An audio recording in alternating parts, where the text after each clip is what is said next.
नमस्कार, मैं हर्षिता सिंह। स्वागत है आपका संवाद न्यूज में। और सबसे पहले हमारे सभी दर्शकों को धनतेरस पर्व की हार्दिक शुभकामनाएं। यह पर्व दीपावली के एक दिन पहले मनाया जाता है। इस दिन खरीदारी करने का महत्व है। मान्यता के अनुसार धनतेरस पर खरीदी गई वस्तु जल्दी खराब नहीं होती, बल्कि उसमें 13 गुना वृद्धि होती है। इसलिए लोग धनतेरस पर सोना, चांदी, भूमि, वाहन और बर्तन आदि की खरीदारी करते हैं। धनतेरस पूजन के साथ आज से 5 दिन के दीपोत्सव का आगाज होगा।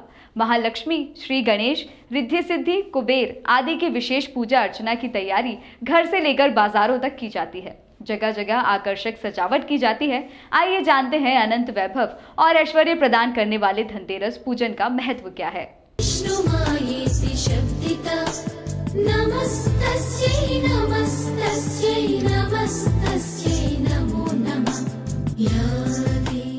धनतेरस पूजा को धन त्रयोदशी नाम के नाम से भी जाना जाता है, क्योंकि यह पर्व कार्तिक मास के कृष्ण पक्ष की त्रयोदशी तिथि को मनाया जाता है। इस दिन आयुर्वेद के देवता भगवान धन्वंतरी का जन्म हुआ था। ऐसी मान्यता है कि समुद्र मंथन के दौरान भगवान धन्वंतरी अपने हाथ में अमृत से भरा कलश लेकर प्रकट हुए थे। इसलिए इस दिन इनकी पूजा के साथ मां लक्ष्मी, कुबेर देवता और मृत्यु के देवता यमराज की पूजा भी की जाती है। इस दिन बर्तन खरीदने की परंपरा है। विशेषकर पीतल और चांदी के बर्तन खरीदे जाते हैं, क्योंकि पीतल महर्षि धन्वंतरी का अहम धातु माना गया है। इससे घर में आरोग्य, सौभाग्य और स्वास्थ्य लाभ की प्राप्ति होती है। व्यापारी धनतेरस के दिन नए बही खाते खरीदते हैं, जिनका पूजन दिवाली पर किया जाता है। उत्तरी भारत में कार्तिक कृष्ण पक्ष की त्रयोदशी तिथि के दिन धनतेरस का पर्व पूरी श्रद्धा और विश्वास के साथ मनाया जाता है।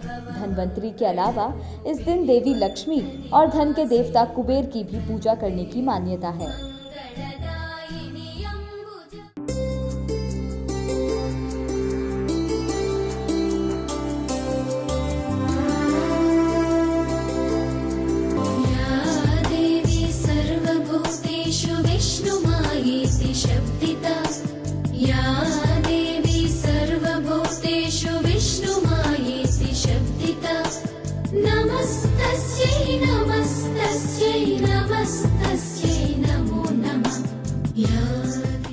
यूं तो इस दिन को मनाने के पीछे धन्वंतरी के जन्म लेने की कथा के अलावा कई कहानियां प्रचलित हैं और उन सभी कहानियों का अपना अलग महत्व है। लेकिन हम आपको बताएंगे मां लक्ष्मी और किसान की कहानी के बारे में। आइए सुनते हैं इस कहानी को।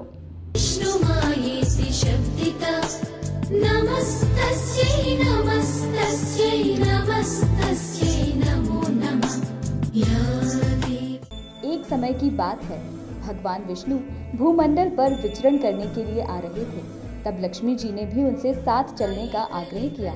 तब विष्णु जी ने कहा कि यदि मैं जो बात कहूँ तुम अगर वैसा ही मानो तो फिर साथ चलो।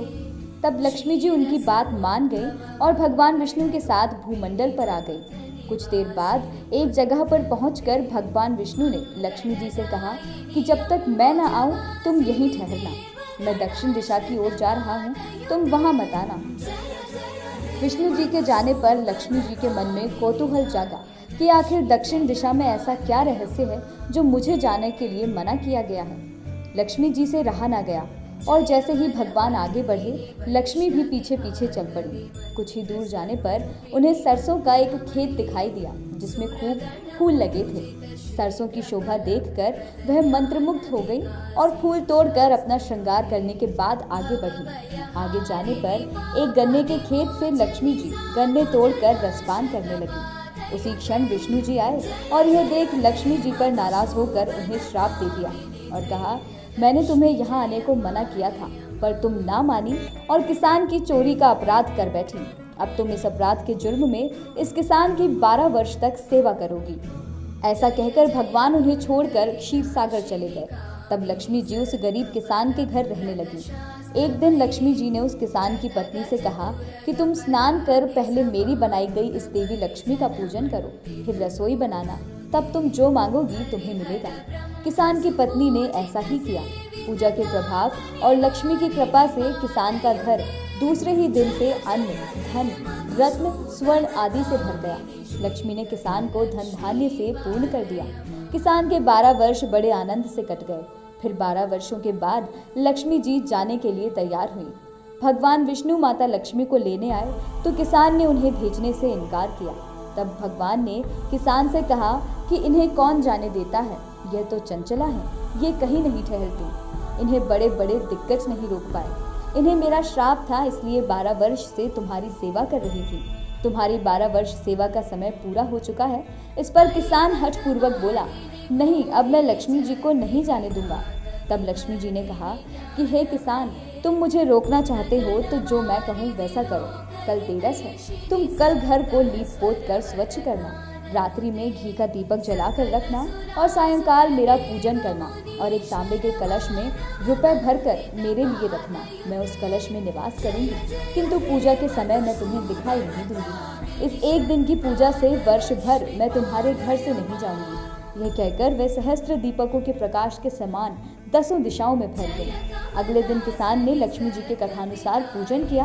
उसका घर धन धान्य से पूर्ण हो गया। इसी वजह से हर वर्ष तेरस के दिन लक्ष्मी जी की पूजा की जाती है।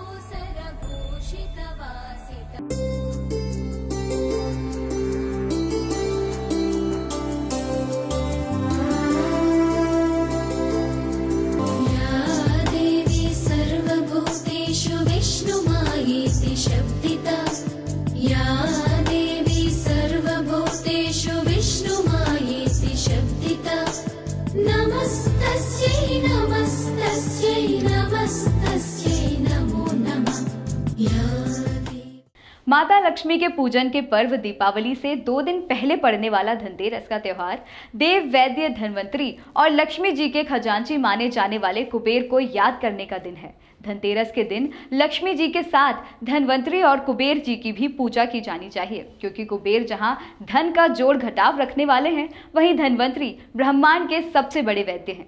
धनतेरस के दिन पूजा के लिए सबसे उपयुक्त समय प्रदोष काल के दौरान होता है, जब स्थिर लग्न प्रचलित होती है।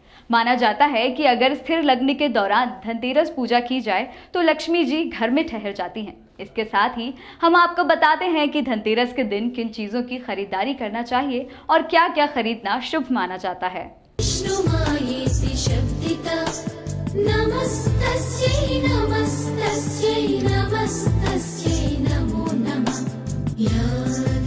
धनतेरस पर देवी लक्ष्मी और गणेश जी की मूर्ति खरीदकर दीपावली के दिन इनका पूजन करना चाहिए। धनतेरस के दिन गाड़ियां बड़ी संख्या में खरीदी जाती हैं। यदि आप भी धनतेरस के दिन नई गाड़ी लेना चाहते हैं तो ऐसा कर सकते हैं, लेकिन उसके लिए भुगतान पहले ही कर दें। धनतेरस के दिन वाहन के लिए भुगतान करने से बचें। मान्यता है कि वाहन को राहु काल में घर में नहीं लाना चाहिए। इसके अलावा सोने और चांदी की वस्तुएं खरीदना शुभ है।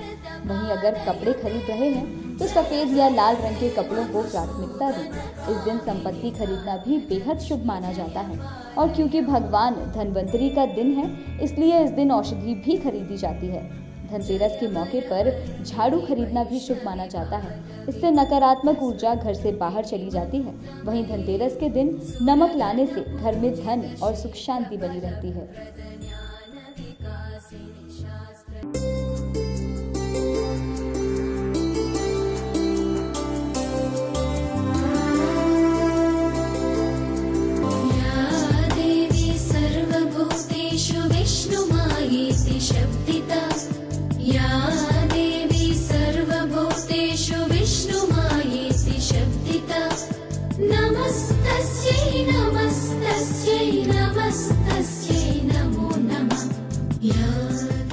धनतेरस से जुड़ी कई खास बातें हमने आपके साथ साझा की, लेकिन जाते जाते एक सबसे महत्वपूर्ण विषय पर भी हम चर्चा करेंगे और वो विषय है धनतेरस के दिन क्या सावधानियां बरतनी चाहिए।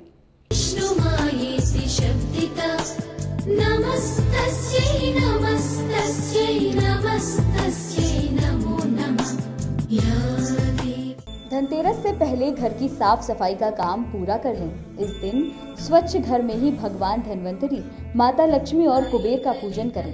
धनतेरस के दिन बर्तन खरीदने के बाद घर लाते समय उसे खाली ना लाएं और उसमें कुछ मीठा जरूर डालें।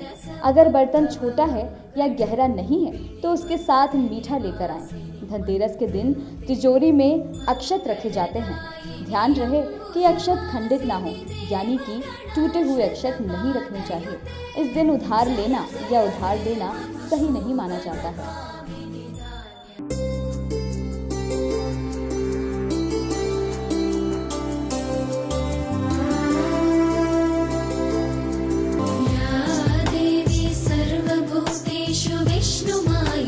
शब्दिता या देवी सर्वभूतेषु विष्णुमायेति शब्दिता नमस्तस्यै नमस्तस्यै नमस्तस्यै नमो नमः या देवी। तो देखा आपने, इस पर्व पर कुछ सावधानियां बरतनी भी जरूरी हैं। माता लक्ष्मी को प्रसन्न करने के लिए क्या करें और क्या करने से बचें, ये सभी कुछ हमने आपको हमारे इस प्रोग्राम में बताया। आशा करते हैं आपको हमारा ये प्रोग्राम पसंद आया होगा। फिर हाजिर होंगे हम, तब तक के लिए दीजिए इजाजत और बने रहिए संवाद न्यूज़ के साथ।